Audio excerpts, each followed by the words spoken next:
Praise the lord. ప్రభువును రక్షకుడైనటువంటి యేసుక్రీస్తు శ్రేష్టమైన ఘనమైన నామములో మీ అందరికీ వందనాలు. గడిచిన రాత్రంతా ప్రభు మంచి నిద్రను మనకు అనుగ్రహించి నూతన దినాన్ని ప్రభు మనకు అనుగ్రహించినందుకు ప్రభువునికి సమస్త మహిమ ఘనత ప్రభావములు కలుగునుగాక. దైవజనాంగమా, ఈరోజు దేవుని వాగ్దానం కీర్తనల గ్రంథము 84వ కీర్తన మొదటి చరణం. సైన్యములకు అధిపతి యెహోవా, నీ నివాసములు ఎంత రమ్యములు. దేవుని నివాసము రమ్యమైంది. దేవుడు ఎక్కడ నివసిస్తాడు? వాక్యములో ఉంది. ఆయన నివసించే స్థలం ఏమిటి? ఎక్కడ ఇద్దరు ముగ్గురు నా నామములు ఏకీభవిస్తారు, నేను వారి మధ్య ఉంటానని వాగ్దానం చేశారు. అదేవిధంగా ఆయన మహోన్నతమైనటువంటి స్థలములో నివసించే దేవుడు, అత్యున్నతమైనటువంటి స్థలంలో, పరిశుద్ధ స్థలములో నివసించే దేవుడు. కానీ వినయము గల వారిని, నలిగిపోయిన వారిని బలపరచడానికి, ఉజ్జీవింపజేయడానికి వారి యొద్దకు దిగి వచ్చే దేవుడై ఉన్నారు. Praise the Lord. ఆయన ఉండే స్థలము ఎవరు సమీపించలేని తేజస్సులో నివసించే దేవుడాయన. ఎవరు సమీపించలేని మహావెలుగులో నివసించే దేవుడాయన. కానీ మానవ జాతిని ప్రేమించి ఆయన మానవులకు సమీపుడుగా, మానవుల యొద్ద ఆయన నివసించడానికి ఇష్టపడుతూ ఉన్నారు.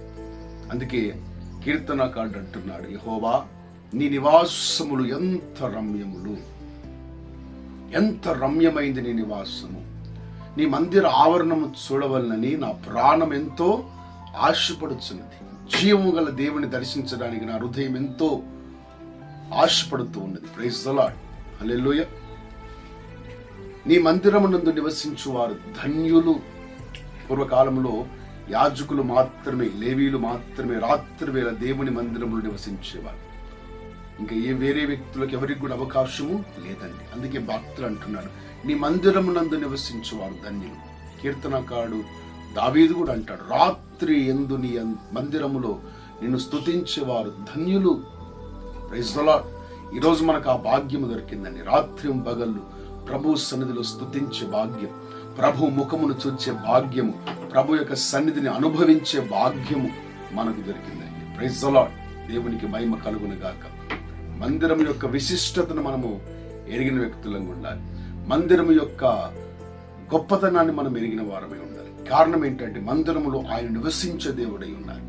మందిరంలోనికి వస్తున్న వారికి సమాధానం కలుగుతుంది. మందిరంలోనికి వస్తున్న వారికి నెమ్మది కలుగుతుంది, స్వస్థత కలుగుతుంది, విడుదల కలుగుతుంది.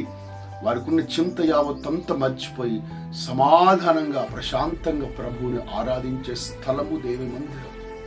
అక్కడ దేవుని ఆత్మ ఉంటుంది, దేవుని అభిషేకం ఉంటుంది. అందుకే కీర్తనకారుడు అంటాడు కదా, ఇదిగో నీ ఆవరణములో ఒక్క దినము గడుపుట 1000 దినముల కంటే శ్రేష్ఠ. భక్తిహీనుల గుడారములో 1000 దినాలు గడిపినా కూడా దొరకని శ్రేష్టత నీ మందిర ఆవరణములో ఒక్క దినము గడిపితే నాకు దొరుకుతుంది. ఈరోజు చాలా మంది మందిరం యొక్క విశిష్టత తెలియకుండా, మందిరం యొక్క శ్రేష్టత తెలియకుండా మందిరానికి దూరం అయిపోతున్నారు. నేనంటాను, దినములు గడుస్తున్న కొద్దీ సమాజంగా కూడుకోవడం మనం మానవద్దు. దేవుని మందిరం యొక్క విలువ మనకు తెలిస్తే, దేవుని మందిరం యొక్క శ్రేష్టత మనకు తెలిస్తే ఆయన మందిరమును విడను. దేవుని మందిర ఆవరణాన్ని చూడాలని ఎంతో తహతహలాడుతుందట అతని హృదయం. ఈరోజు దైవ మందిరం మనకు ఇదిగో సమీపముగా ఉన్నా కూడా మనము దేవునికి దూరస్తులంగా బ్రతుకుతున్నాం. ఈ నూతన సంవత్సరంలో ఒక వాగ్దానం మనం తీసుకోవాలి. మేము దూరస్తులము కాకుండా నీకు సమీపులుగా మేము ఉండాలి. నీ మందిర సన్నిధిలోనికి మేము రావాలి. నీ మందిరమును విడవకుండా, అయ్యా నీ మందిరమును మేము సేవించాలి అనే ఒక తీర్మానం మనం తీసుకొని ఈ నూతన సంవత్సరంలో దైవ సన్నిధిలో మనము నిలిచి ఉందుముగాక. వాక్యములో ఉంది, యెహోవా మందిర ఆవరణంలో నాటబడిన వారే వారు వర్ధిల్లుతారు. ఎవరైతే దేవుని మందిరములో ఉంటారో వారికి వర్ధిల్లత కలుగుతుంది, వారు వర్ధిల్లుతారు. దైవికమైన సకల ఆశీర్వాదాలు వారు చూస్తారు, రుచి చూస్తారు. Praise the Lord. ఈ ఉదయకాలం ప్రభు సన్నిధికి మనము సమీపస్తులంగా ఉండడానికి తీర్మానం తీసుకుందాం. సన్నిధిలోనికి వచ్చి దైవ ఆశీర్వాదాలు మనం పొందుదాం. సన్నిధిలో ఉన్నటువంటి శ్రేష్టత, విశిష్టతను మనం అనుభవించుదము గాక. Praise the Lord. ప్రార్థన చేసుకుందామా.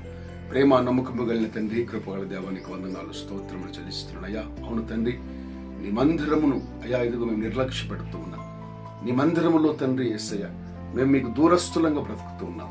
మందిరానికి వస్తున్నా కానీ మా హృదయాలు దూరంగా ఉంటున్నాయి నాయన. కానీ భక్తుడు అంటున్నాడు, నీ మందిరమును చూడవలనని, నీ మందిర ఆవరణము చూడవలనని నా యొక్క హృదయం ఎంతో ఆశపడుచున్నది. ఎందుకంటే నీ నివాసం ఎంత రమ్యమై, భక్తిహీనుల గుడారములో నివసించుట కంటే నీ మందిరములో నివసించుట శ్రేష్టం. నీ మందిరములో నివసించేవారు ధన్యులని యాద కీర్తనకారుడు మాట్లాడుతూ ఉన్నారు. అవును తండ్రి, మాకు కూడా అలాంటి మందిరం మీద ఉన్నటువంటి ఆసక్తిని పెంచండి. మందిరంలో ఉన్న విశిష్టతను గుర్తించినట్లుగా, మందిరంలో ఉన్న శ్రేష్ఠ పదార్థములు తండ్రి యేసయ్య ఆధ్యాత్మికంగా మేము భుజించినట్లుగా మీ సహాయం దయచేయండి.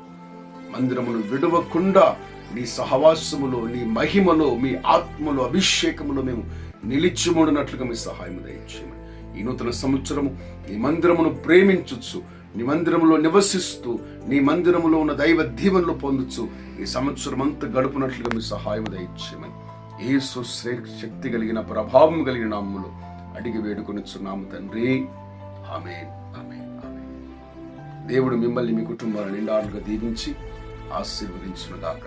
ఆమేన్.